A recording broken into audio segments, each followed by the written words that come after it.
Hi, everybody, and welcome back to Unafraid. This is the podcast that shares stories and discussions about the queer experience with people from all around the world.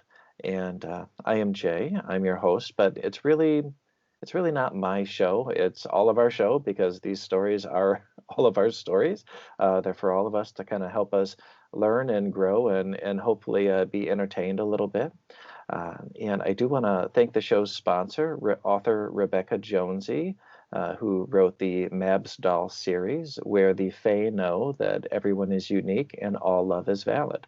Rebecca is a great ally and a good friend of mine, so I'm really happy to have her on board, supporting the show and making it so that I can keep bringing you these wonderful stories. Well, today I have a guest that I haven't spoken to before. I'm very excited about it. Mr. Quinn Brown, how are you? I'm fine, thank you. How are you? I'm doing very well, doing very well. And you're coming to us from across the pond, is that right? Yeah, from the UK. Yeah, I'd be far more enthusiastic about it, but we're having our own troubles over here. So yeah, um, from the UK, sadly. Okay. Well, what kind of troubles are you guys having over there? So at the moment we're having obviously this is a pandemic, the coronavirus, which is affecting our country, but the government's attitude to it has been absolutely appalling. We've basically they've eased the lockdown. We should still be tightening it and making sure that we're all indoors rather than going out and doing the things that we're now doing. And then on a more specific topic in relation to this podcast, there has been concerns about Gender Recognition Act reforms over here, and it's a worrying time for us as for the trans community and non-binary community, and more so for trans youth because it's mainly going to affect them. It's also going to affect trans women as well, and obviously trans men too. And we're just looking over our shoulder at the moment because we don't know what's happening. They were meant to announce something on Friday, but nothing got released, and now we're just literally looking over our shoulders, wondering when it's going to be announced. So, yeah, it's a bit of a worrying time over here. Okay. Are you seeing a lot of protests over there still? Because yeah, Yeah, we've got the Black Lives Matters movement still happening over here, down in London mainly. And then we've started seeing trans rights protests popping up from London to places like Leeds, which is where I'm from. And just, yeah, there was actually a Black Lives movement today. I can't remember where that was, but there are movements on, both subjects happening everywhere at the minute, and I think it's important that they happen because yes, unfortunately we're still in the middle of a coronavirus, but I think the voices of both communities need to be heard right now, and if they don't get heard, it's going to go back to how it was, and people will not listen to us. So protesting is really the only answer we've got now, and we have to keep doing it. So yeah. well, and I think that I think that many queer people know this, or hopefully know this, and are starting to understand more about it. But that you know, rights for people of color and rights for queer people are very closely tied together. This is a human rights issue, and it affects every single person. And let's not forget that really, our pride started as a riot, mostly by trans women of color. Yeah. That were fighting back against the police that were threatening and oppressing them, and um, that kind of thing isn't supposed to happen anymore. So I am all for it, and I hope that this flawed system that we have crumbles and is rebuilt into something that actually works. But it's not going to happen unless people keep getting out there and protesting and fighting against it. Yeah, I completely agree with you. I've seen a lot of people arguing against the protests, mainly because one, they're either racist or transphobic or both.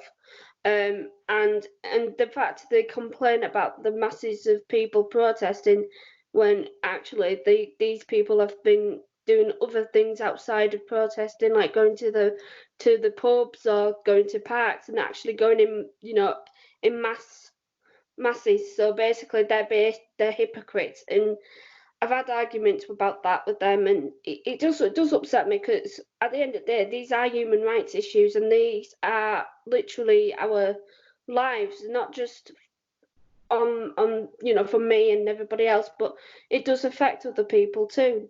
No matter how you try to hide it, it will affect somebody in your circle of friends. So yeah, it's a bit distressing, to be honest. Yeah. Well, and I think that a lot of people may not understand just how much these things affect people, and affect people that they know. I think that people are used to looking at the majority, but we've got to stop looking at the majority, because the majority is fine. The Yeah. majority is doing just fine.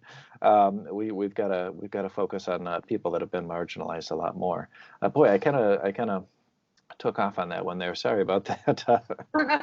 Yeah, Okay. and it's funny. You'll notice when if you put a Black Lives Matter or a Pride sticker over your social media avatar or into your social media name, how many people will kind of jump ship off of your page. And it's actually quite nice. It's like, oh, look at, there goes all the racists and all the bigots. Like, Yeah. goodbye, guys.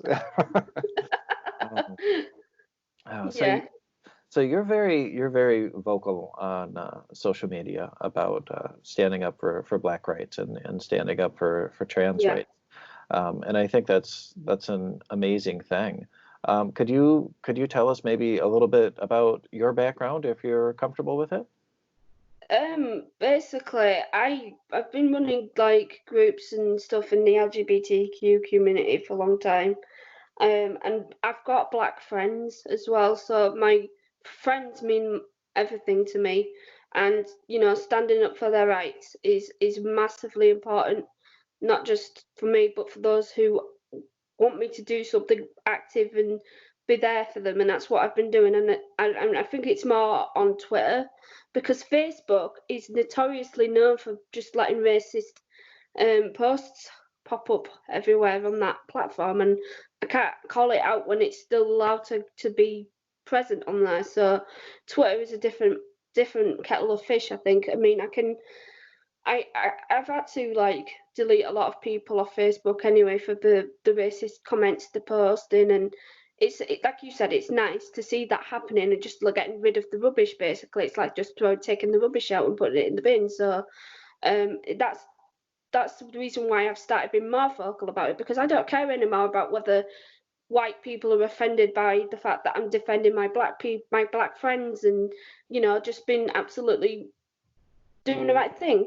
And I think when you start showing that kind of attitude, it does show that you're acknowledging the situation around you, like in America, like here in England. I mean, the police over here are just as bad. I mean, they're not worse than what's going on in America, but they have shown that they're just as incompetent and horrendous. Like, there was an incident a week ago, I think, where a police officer was kneeling on the neck of a black man, and I absolutely went off on one about it. And he's been suspended, but it's not enough to be suspended. It's literally just saying, you know what? Yes, this is wrong, but he can still keep his job and he can still carry on doing the same stuff over and over again. And that to me is not dealing with the problem. It's literally just basically sweeping it under the carpet and never dealing with it. And that's for me, it's not how you deal with racism. And that's why I'm so passionate about it. I mean, I've got friends as well, like but some of my trans friends are black as well, so they are also having a hard time of it too. Black women, trans women have been murdered in America. A lot of news articles about black trans women being murdered in America keep coming out. And when I talk about this to my friends in like group settings, I'm not joking. They're honestly shocked about it, but it's something that I always talk about. It's something I've always shared with them, and it's almost staggering to think that they they can only see it now when it's been happening for a long time. So I think my stance is that because I've got privilege, because I'm white, I'd rather do the right thing and support my black friends and people of colour too, and do the right thing for them. If anything, we should be following them. Leading black people is not the right thing to do. Talking over black people is not the right thing to do. And yeah, it's for me. It's all about education and just following their lead, basically. So yeah, well, I've kind of gone off on one there. Sorry. um, now, just you've asked me a question and I've gone on and answered it in such a passionate way. So yeah. Well, and I completely agree with you. I think that, and that's one of the things we were talking about before we started recording was listening. When these protesters are telling us what they need, whether it's people protesting for black and brown rights, whether it's transgender people, whether it's queer people, whoever it is, we as a society don't typically listen. We see what's been put on social media or up on the news if you watch the news, and we just get these things from little tiny clips. But we really need to start listening to what protesters are saying. And I know you already mentioned it, but queer people of color are probably at the most risk right now to be murdered, hurt, kidnapped, raped than anyone in society. These people are victimized in ways that most of the majority, again, the masses, don't understand, have never heard of, because it's not talked about, and it's pretty horrifying. And so, what these people out there protesting are trying to do is bring more light to this issue, to say, look, we have to be treated like humans. We have to be treated like everyone else. That's the whole point of human rights. So I think it's perfectly understandable to be passionate about it. I think we need a hell of a lot more than that. So I definitely appreciate that. I do. But and we could. Oh man, this is something we could literally talk about all day. But Yes. I did have a couple things I really wanted to talk to you about. Yeah. One is, and we'll switch to a happier thing here to kind of break it up.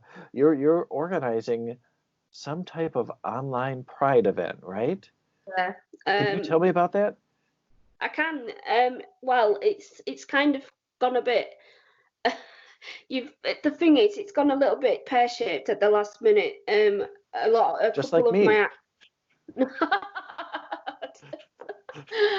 a couple of the acts have actually dropped out, and I can't really. I'm not blaming them for it. I mean, it's their decision to drop out, and I think they're just under a lot of pressure at the minute, especially with COVID, and that's fine. However, I am still continuing with the Pride, and there is going to be it was supposed to be a 2-day event, but obviously since the couple of acts have dropped out, I now have to kind of condense it into one day. So that's pretty much what is happening. But yeah, it's next week, next Saturday. It starts on the Saturday, and it's basically just my first attempt at organising something for the community, really. And I think the most important part of it is actually including non-binary people, because um, they've they've always been sort of erased from the trans community in a way. I mean, they're not actually, they're two separate things, but they do need to be. I want them to feel like they don't have to miss out on another pride as such. So I made sure that that's going to be the case, where they can be included, and a couple of my friends have taken part in it as well. So it's gonna be an interesting day for sure. I mean, I'm aware that there's also another Pride, unfortunately, happening on the same weekend. So unfortunately, it's gonna clash. I mean, I've tried to make sure that it doesn't clash, but I've already moved it once because Brighton Pride was this weekend, and the original trans and non-binary Pride was meant to be this weekend, but I've had to move it to next weekend instead. So yeah, so other than that, it's actually going to be an interesting day. So obviously you might see it when it unfolds. So yeah, I'm excited. Well, can you give me a walkthrough on what someone might expect? Where do we go to experience this? So I've basically there are going to be links on the virtual trans and MB official pages on Twitter, on Instagram, and Facebook. So all the links from the acts that are doing their performances, they will be going straight onto the virtual trans and MB Pride page. Obviously, I will be sharing more information about these acts during the week. So if you want to like have more in-depth information about them, then just check out the pages in the next week or so before the event. So Okay. yeah, So there's going to be a lot of streaming going on to the page. pretty much, yeah. Okay. Um, I'm trying to also make sure that I'm there as well, because after what has happened with the two acts dropping out, I've had to kind of say, look, I'm going to have to kind of make sure that it's worth people's time, and I'm going to be involving myself in it as much as possible as well. So it's really hard work. I'm actually the only person that's done this. And yes, it's not easy when there's like other prides who are literally the same, but it is what it is, I guess. I mean, I've had this idea and I've run with it, and it's basically down to me to deliver it to the end. So Okay. yeah, exciting times. So and then that's going to be on the Trans and NB Pride page. Yes, Okay. I'll have to link you it afterwards if you haven't seen it already. So Wonderful. I'll share it with you afterwards. Okay, wonderful. And I follow so many pages, it's tough to know what I actually follow and what I don't at this point. Uh, and that's next Saturday? Yes, it starts at about 9 o'clock in the morning, but it does run through to about 6 o'clock in the evening. So you might not miss it if you only see the latter end of the Pride. You're still not missing out because it's literally all day. So Okay. yeah. And are there going to be, are the acts mostly musicians or what are the acts? So there's a mixture. I think there's going to be one that's doing like a workshop of I can't remember what they are doing. But I'll obviously, like I say, I'll share the information with you afterwards. And then it's one of my friends. She's actually doing a performance, and she's a person of color, so she's a trans person of color, should I say, and she's doing like a performance to do with the culture that she was brought up in. She's an Indian trans woman, I think. And yes, like I say, she's going to be doing a performance of. It's actually quite good, so I'll check. You need to check it out. I'll link that as well to you when I've when we've done this, and yeah, you can see for yourself. So Wonderful. And if you have any spots or a time that you still need help filling, make sure you connect with me on that because I might be able to help you find things to do with that, whether it's just, brilliant. a panel discussion on this or that or whatever. But yeah, I'd love to help out if you need it. Yes, So that'd thank be you. cool. Yeah, I appreciate it. Yeah, I mean, there's obviously a week to go, so there may be a point where I think actually I need something else, and if it's the case where I come to you and ask you for the help, then I'll happily do that. So cheers. Oh, that would be awesome. Wonderful. Well, and one thing well, gosh, this was a couple weeks ago now that I think we first talked on Twitter that we wanted to talk about today is something that I know very little about. I am a trans person, and I also right now call myself a non-binary or genderqueer person. Kind of nothing fits exactly for me just yet, so I only know my own experiences. And and as a quick aside for everyone listening, we are two white people. If you're listening to this and not watching it, so anything we say, our opinions, you're always seeing or hearing those opinions through the lens that is us, and that's the case with any conversation you ever have. So neither of us, I know, pretend to know everything there is to know about the queer experience or being a person of color because we are not. So please remember that you're just hearing our opinions, and we never mean any offense by them, unless you're a Nazi, in which case you can fuck off and get off the show. Anyhow, you know, I think that something that's there's a couple facets to this. First of all, Quinn is my first ever male guest. I've never had a man on the show before, ever. And I've actually talked to my wife about this a couple times. I was like, I don't understand why I don't ever get any guys on the show. You know, I've had all sorts of wonderful women on the show and non-binary people, but nobody that identifies as male seems to want to talk about their experiences. And I don't know if there's a little bit of a more closed mouth type thing when it comes to men in the queer community or not. But I've always found that a little bit strange and interesting. But what I really wanted to talk to Quinn about today is transgender men and how they are virtually invisible to most of us, especially on social media, which is where I meet and chat with most of my queer friends. And I know that's something that you wanted to talk about as well. Could you give us your thoughts on this? Yeah, it's basically like what you just saying there about how you've never had a trans man on the show and you've not. It's like a closed mouth situation. It's because that we've our voices are literally erased. Um we're not visible to people that don't consider us to be a part of what they want us to be. You know, it's like going back to the TERFs. You know, they don't see us as men. They see us as women who have betrayed them, and they are unhappy with the fact that we've betrayed them, which is ridiculous.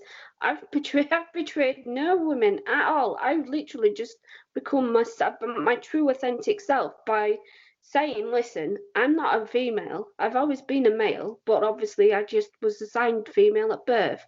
I cannot turn around and say to you that I've betrayed you because I well and truly haven't. So it's that. And then obviously J.K. Rowling has not helped the matter by what she has said, and then she's gone and run with that. And unfortunately, trans men in that situation have become erased even further. And it goes back to the conversation about periods, I guess. You know, I've had a very vocal, you know, a few weeks on talking about period poverty and periods as a man, and people have been completely shocked by that and said, oh, we didn't realise that trans men had periods. And I'm just thinking, this is ridiculous. I have been speaking about this on Twitter. I've been speaking about this on social media for a long time. It's right there in front of you. I've spoken about it, and you've chosen to kind of either scroll past or just acknowledged it briefly and then just thought, right, well, yeah, okay. And to me, that's like, well, you kind of invisibly, you're literally erasing me there because you're not acknowledging what I'm saying. And it's hard to get the message across when trans men have been talked over. Basically, it's like with the TERFs come in on Twitter, especially they come in and they're hard, and that's it. Trans men's voices are completely erased, and it does annoy me. And that's why more so recently I've started being more vocal about trans men's rights. Basically, I'm literally just thinking, you know what, it's time for me to say something and time for me to use my platform for good, for the good, greater good, and speak about the things that are taboo. So like obviously the periods, and then other subjects like, you know, surgery and actually transitioning from female to male. It's all those subjects, and it's been an eye opener for me because I've seen a lot of other trans men starting to talk about their experiences. In fact, I've had a couple of them message me and saying, thank you for talking about it, because it wouldn't give me the confidence to talk about it if I hadn't seen another trans man talking about it on Twitter. And I'm just thinking, I'm grateful for you coming to tell me that, but I'm also kind of sad because we're just getting erased, and it's really infuriating, to be honest with you. And that's why I feel like now it's a conversation that should be had, in especially now when trans rights are at threat, and not just over in America but over here in the UK too. So if now's the time to talk about it, then the things that we need to talk about with trans men as well. So Well, and I have, I had a thought about this the other night, just scrolling through Twitter and kind of reading people's opinions, and I don't know if it's right or if it has any basis in truth, but the idea of the erasure of transgender men, I think has probably a lot to do with, living in a patriarchal society too. I think that the transphobic people really want men to be these super strong people that have to have a penis and broad shoulders and big arms and this and that and everything else. And that's just not the case. That's not what all men are. I mean, if you look at me, I have all of those things. I do. I have big arms and broad shoulders and male genitalia, but I'm not a man. That's not me at all. And I don't ever want to be placed above someone else because of my anatomy. I don't think that that's a moral or ethically right thing to do. And I think that, some men have penises, some men have vaginas or uteruses, and some women have penises, some women have vaginas or uterus. It's it was actually my friend Jesse who first introduced this idea to me of there shouldn't be a gender binary. And at first, I didn't understand, and I didn't know what to think of that. And now the older I get, and the more I understand about myself and all my fellow people in the queer community, the more I yeah, understand that okay, the gender binary can be a really bad thing. Yes, I may someday tell people, hey, I'm Jay and I'm a woman, but I still believe that I have just as much value as any other person on this planet, and that shouldn't be determined by my gender. I don't know. I kind of maybe that didn't make sense. That was kind of a mush of stuff that just all popped up at once there. I'm sorry, Quinn. no, I'm actually in full agreement with you, and this is a conversation that a lot of people have talked about as well on Twitter. I don't feel like I need to be this massive macho trans man. I don't have to fit myself into that category just because somebody has decided that I look so manly and masculine. And I just like, well, actually, no, I can act like it sometimes, but for the most part, I'm too busy just listening to like music and just being my best version of myself. Basically, I don't have to like explain what the stuff that I like can can do to me. I like it, and that's the way it should be. It's like I watch Golden Girls all the time. Doesn't make me any less of a man. In fact, it's the most funniest thing I've ever watched. So, um, I'm not gonna just sit there and say don't like it. It's too girly for me. No, I actually bloody love it. I think it's brilliant. It's actually quite progressive for its time as well, which is the other thing. And then obviously, do you know what? I'm going to say this now. A lot of the cis men that I've spoken to have absolutely been spot on, absolutely amazing. I actually spoke about toilets not so long ago, but bathrooms over there for you. It's the lingo that we with like different language we use. But basically, I was asking cis men how they would feel if I just suddenly walked into the. I mean, I do anyway when I'm out in public, but how they actually feel about it when a trans man comes into a toilet and uses it. And for the most part, they're all like, "It's fine. We don't even notice you." It's the only thing we're bothered about is if you actually make a mess, like piss all over the seats and stuff. Then yeah, we will have a problem because you've not cleaning up after yourself. And I was like, do you know what? That is why we shouldn't really be listening to what the TERFs are saying because for the most part, they are not speaking for cis men. They're not speaking for cis women either.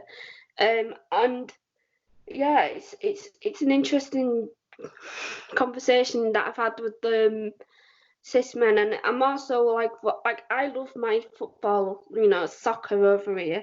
I really do. And it's stuff like that that can make people think, hang on, he's been a bit macho, he's been a bit masculine. Yeah, but I like I've just said, I like Golden Girls. I even like Disney.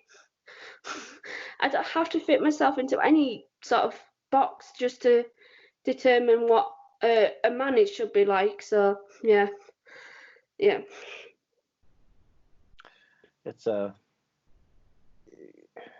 It's confusing, and a lot of times I have a tough time understanding what the TERFs, and for those of you who haven't heard the term, TERF is trans exclusionary radical feminist, which really is a misnomer in itself, but we won't get too far into that. But yeah, I don't understand what people get so upset about sometimes when it comes to trans people and queer people. I don't know if they are genuinely scared or if it's because we seem like we're a little bit different than them and they don't know how to process that, Mm. or if these are people that were raised to think a certain way and they haven't broken out of that. I don't know, because I'm 40 years old and I'm a lot different person now than I was when I was 20 years old. I think that I'm a lot better person now. So I do know that it's possible to grow out of things that you were maybe taught when you were young, Yeah. to grow out of old habits, bad habits, bad language. And so I really don't think there are a whole lot of excuses for that type of behavior. My own grandmother is a very, very sweet lady, and she's a very loving lady. I really appreciate her, and sometimes she doesn't use the right language for something, but it's never something racist or homophobic. It's just she hasn't learned the correct language for a certain thing, and that's okay to me because there's no malice behind it. But it's when people know that there's a better way to do something or to say something, and they make the choice to say something that's going to hurt someone else. I really don't have any sympathy or tolerance for that at all. No, me neither. I just think that where people are being taught that being trans is wrong, especially when you've got role models like J.K. Rowling and you know Graham Linehan, who has been booted off Twitter now, which is great news for the trans community. When those people are consistently spouting the same old rubbish about how trans youth are being transied into being the true authentic selves. Nobody is transing anybody. It's who they feel they are and it's who they want to be. And if it's their choice that they want to transition, then just let them. I mean, I've spoken about this today actually. I was talking about how children are being forced into therapy because their parents believe that they might be trans and they're worried about what the effect of being trans will have on them.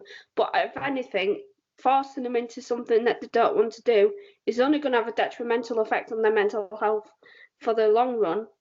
And basically, it will cause problems in, I'm going to have to insert a content warning here. They're going to be forced into like making horrible decisions like suicide. And to me, when J.K. Rowling is saying horrible things about conversion therapy, like actually agreeing with conversion therapy, it really does beg the question of whether she is doing is she even an adult, because that sort of behaviour is awful. And that's why I've been very angry over the whole therapy thing. I don't think conversion therapy is right. I've never thought it was right, and I especially don't think it's right for young children who are just literally just wanting to be themselves. Like from an early age, I never wanted to be dressed in skirts. I never wanted to be dressed in, dresses. I hated it. And my mum was like, "That's fine. I'm not going to force you to do that." And now, in a different generation, parents are so forceful in the way that they raise their children. Not every parent's like that, but I'm saying that there are parents out there that are just like, you must be this certain way. I will raise you to be this way, and it's horrible. And that's why I always condone it when I see people like J.K. Rowling saying stupid things that are just going to be harmful to trans children and non-binary in the people in the future. So yeah, I'm just so angry with how that's panning out at the moment. And I understand. It's incredibly harmful, and I think to all the parents and all the people out there, I think we can all remember being young and our parents trying to force us to do or be a certain way that we didn't want to be, and you know that that doesn't work out. It doesn't change your child, and I think that what you're doing, just like you said, Quinn, is when we try to force our children to be something that they're not, all we're doing is increasing the risk of suicide. Queer children are at very high risk of suicide, and so I think that it may be mean to say, but I think it needs to be said. Take a look at yourself and ask yourself if it's more important to you that your child be a cis het person than it is for them to be alive. Yeah. Because that's potentially what you're doing.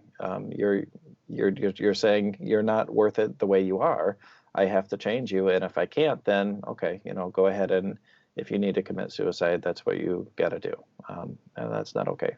I said that may be a little harsh, but yeah. You know what? I don't think it's harsh. I think it's absolutely spot on in what you said because, sometimes these things do need to be said. And I'm very, very outspoken, even in real life. I am very passionate about the stuff that I talk about, especially trans rights. And I think that trans youth have been affected big time by the harmful narrative of J.K. Rowling, by the harmful narrative of Graham Linehan, who is obviously still spouting his horrendous stuff on Facebook. Now he's moved over there. And one of these days, there's got to be a point where we need more celebrities to turn around and say to these horrible people that they're completely in the wrong and that they're actually doing more harm than good to children. Like, for example, 3 of the stars of Harry Potter, 4 of them, I think, have actually turned around and against J.K. Rowling and said what she said is absolutely wrong, and we do not align ourselves with her when she says things like this. That's great. That's what we need to hear. Unfortunately, however, it does mean that they then get piled on by J.K. Rowling's Twitter followers because she probably just lets them do it, and that is why now more than ever we've got to continue this fight for trans rights. And I'm not just doing it for myself. I'm not just doing it for other trans women and trans men and trans and non-binary community. Doing it for trans youth as well, because they should be in a future where they can be expressive of themselves and be free to be themselves. And if they don't have that opportunity, then unfortunately we're going to see a high rate of suicide, and that's not what we want. That's the very thing that we do not want to happen. So yeah, I'm very, very passionate about that, and that's what I'll be continuing to talk about in the future. So Yeah. Well, and positive representation and good visibility. We do need more celebrities, like you said, to stand up and say, hey, look, trans men are men, trans women are women, non-binary people are perfect the way they are. And I think that that's important if we start, because people, at least over here, view celebrities as larger than life. They're somehow worth more than regular people, I think, too, in a lot of people's minds. And so if these superstars are being affirming and understanding, that's going to go a long ways towards, converting the masses into seeing us as humans that are worthy of love and respect. Because really, that's all we want. We just want to live our lives, that's all any of us want. I think we just want to be safe. Yeah. Boy, that got a little heavy there, didn't it?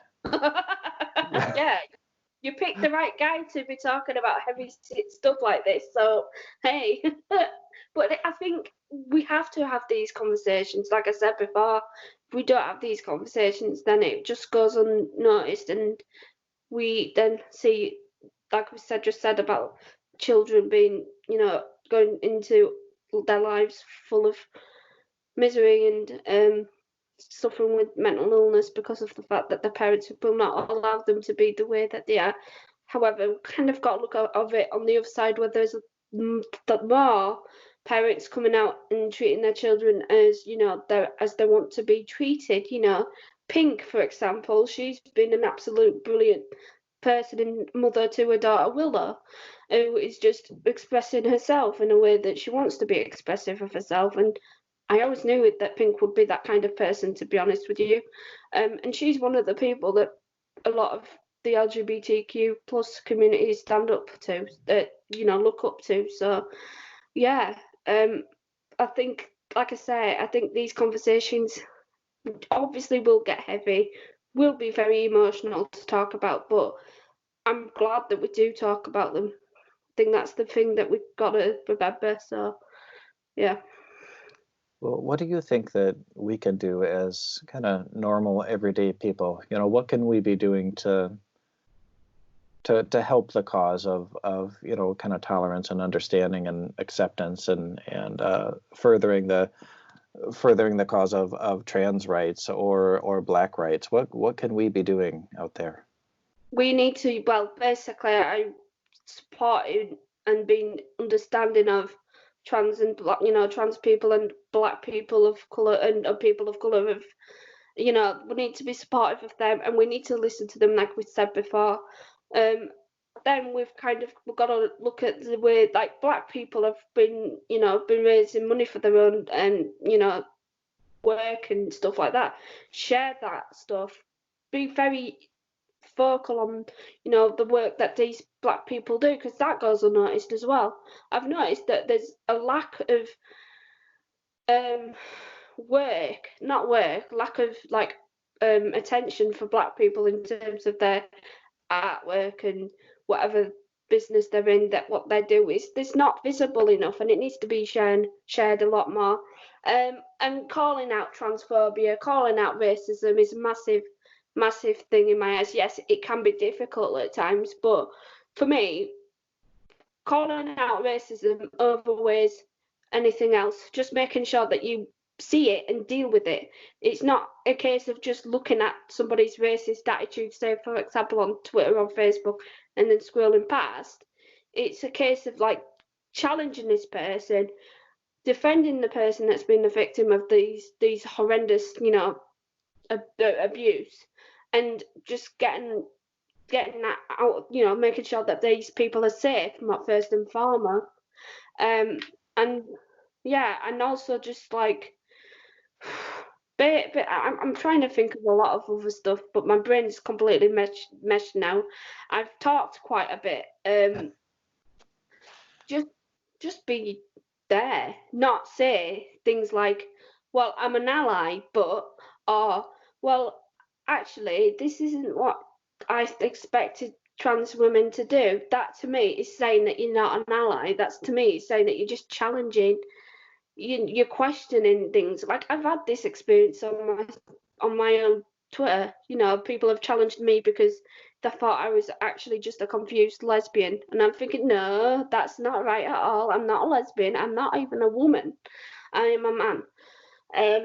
And it just needs people to kind of try and talk to them about the experiences of trans people.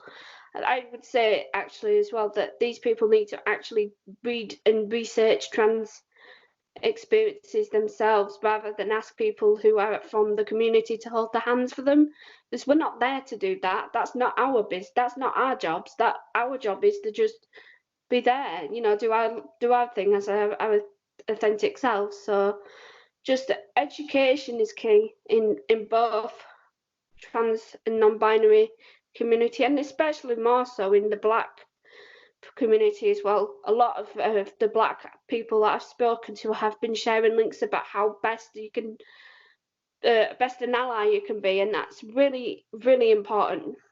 So yeah. And I've read a few of those as well, and I'm always appreciative when someone posts those, and it's usually one of the very first things on there is something that we've mentioned already, is to listen, to listen to what people are saying, what they need.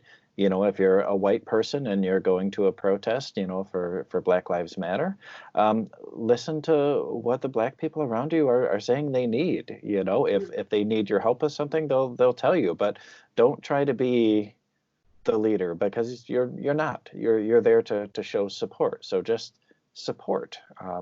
And yeah, and you know, the idea of not you see, and this is something I get a little flip-floppy about when you said that, you know, not to just necessarily, you know, ask a trans person, you know, about things. That's it's not our job to hold your hands.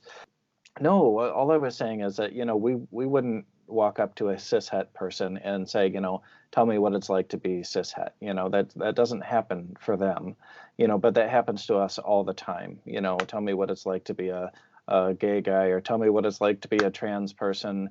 You know, and we get that a lot. And on the one hand, I'm like, all right, well, why don't you use Google and learn some information for yourself? But on the other hand, it's like, okay, well, this is kind of an opportunity for me to try to educate someone in a positive way. So it's like I go back and forth on that. You know, I don't want to be somebody's resource, but at the same time, I kind of do, because I want to help people. So I don't know. That's a tough one for me. It's tough. Yeah, I mean, I get it, and I do often, you know, answer questions if they're actually serious, like, you know, genuine questions that have been asked. But if it's somebody that's deliberately not asking the right sort of questions and it's been very invasive and been rude, then that's a different subject altogether, because then that means they're not being supportive, they're just being absolute assholes. Um, so yeah, I see what you're saying, and I am actually, you know, in agreement with that, and it has happened to me. But then there is a time when I just get fed up of answering the same question over and over again, and it does get to the point where I'm just like, yeah, just use Google now. I don't need to answer this question anymore because I've already told you a million and one times. But luckily, it's not happened for a while, so haven't had to do it. But it is important that we kind of say to them, yeah, you can come to me and ask me the right questions, but it's also a case of, but don't ask me the invasive questions, because that is Yeah, something that I'm not willing to answer. yeah, So yeah. Don't ask me what's in my pants. I mean, that's just, you wouldn't ask anyone else that. Don't ask me. That's exactly. very, very rude. Well, Quinn, is there anything else you want to talk about before we wrap up today?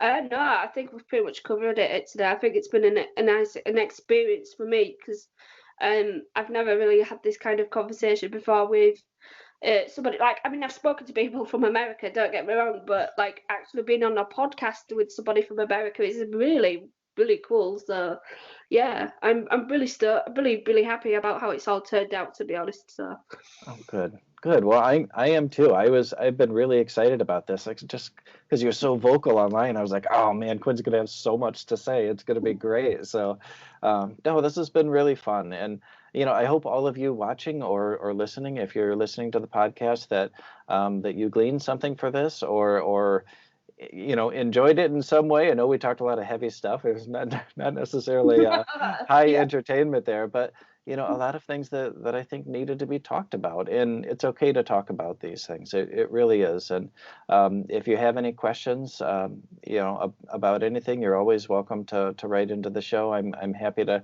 try to answer questions or to direct you to someone that can help you. Um, but until next time, I really appreciate you watching and listening, and stay safe and stay strong. See you guys.